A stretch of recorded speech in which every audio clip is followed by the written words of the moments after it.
किसी ने बड़े कमाल की बात कही है कि त्याग के बिना जीवन में कुछ भी संभव नहीं है। एक सांस लेने के लिए भी एक सांस को छोड़ना पड़ता है।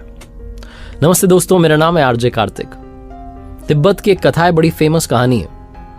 वहां पहाड़ियों के बीच में एक सरोवर था, एक तालाब था, चारों तरफ से पेड़ों से घिरा हुआ, ऊंचे ऊंचे बड़े बड़े पेड़ थे चारों तरफ। और वो जो सरोवर था वो बड़ा चमत्कारी सरोवर था। उसका गुण जो था वो अद्भुत था। उसके बारे में कहा जाता था कि अगर उसमें कोई डुबकी लगा ले, कोई स्नान कर ले, उसमें छलांग लगा के कूद जाए, जब बाहर निकलेगा तो रूपांतरित हो जाएगा, ट्रांसफॉर्म हो जाएगा, चेंज हो जाएगा। जानवर कूद जाए तो मनुष्य बन जाए, मनुष्य कूद जाए तो देवता बन जाए। ऐसा उसका गुण था। और इसके बारे में बहुत कम विद्वानों को पता था, और उन कम विद्वानों में से भी कुछ थे जिन्होंने की कोशिश की थी उसको खोजने की, लेकिन मिल नहीं पाया। बहुत ही कठिन रास्ता था, बहुत मुश्किल से वो मिल नहीं पा रहा था। लोग ढूंढने तो जाते थे, वापस आ जाते थे। एक दिन एक सज्जन को, एक विद्वान को वो सरोवर मिल गया पहाड़ियों के बीच में। बिना देरी के वो पेड़ पर चढ़ते उन्होंने छलांग लगा दी, डुबकी लगा दी। और जब बाहर निकले तो वो मनुष्य देवता बन चुका था, देवी शक्तियों से संपन्न हो चुके थे, देव रूप में आ चुके थे। ये सारा जो सीन था, दृश्य था, ये पेड़ पर बैठा हुआ बंदर बंदरिया का जोड़ा देख रहा था। उनका दिमाग ठनका। उन्होंने कहा, देखो हमारी आंखों के सामने इतना चमत्कारी सरोवर है, हमें पता ही नहीं है, हमने अब तक डुबकी क्यों नहीं लगाई, देखा। वो मनुष्य गया और देवता बनकर निकल गया। आपस में बात करने लगे बंदर बंदरिया। बंदर ने बंदरिया से कहा कि हमें किस बात की अब देरी है, हम भी कूद जाते हैं। तो बिना देरी के, बिना समय गंवाए दोनों ने छलांग लगा दी।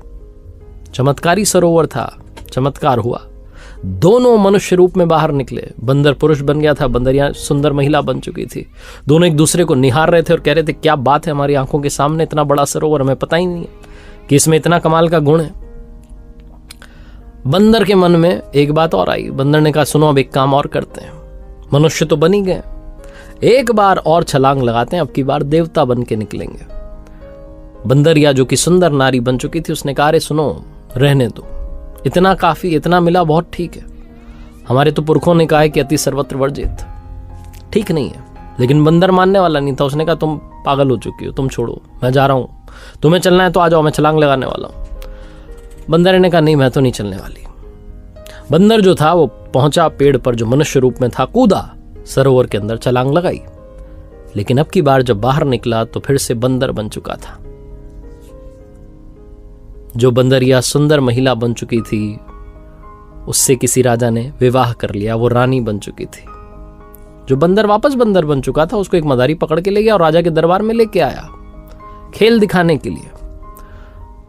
बंदर ने देखा सामने जो उसकी बंदरिया थी, वो रानी बनकर सिंहासन पर बैठी थी। बंदर चाह करके भी कुछ नहीं कर पा रहा था। बंदरिया ने बस, जो रानी बन चुकी थी, उसने बस एक ही बात कही बंदर से कि आगे कभी लालच मत करना, ज्यादा की इच्छा मत करना। जीवन में त्याग बहुत इंपॉर्टेंट है। एक लिमिट के बाद में खुश होना बहुत इंपॉर्टेंट है। संतुष्टि ढूंढना बहुत इंपॉर्टेंट है। हम में से बहुत लोग ज्यादा ज्यादा और उसके पीछे भाग रहे होते हैं, और जो मिला होता है उसे भी जी नहीं पा रहे होते हैं। इस बात को सोचिएगा जरूर। एक बार फिर से वही बात कहूंगा जो अक्सर आपसे कहता हूं, ऊपर वाले के आशीर्वाद, अपनी फैमिली के प्यार और अपनी मेहनत के साथ कर दिखाओ कुछ ऐसा कि दुनिया करना चाहे आपके जैसा।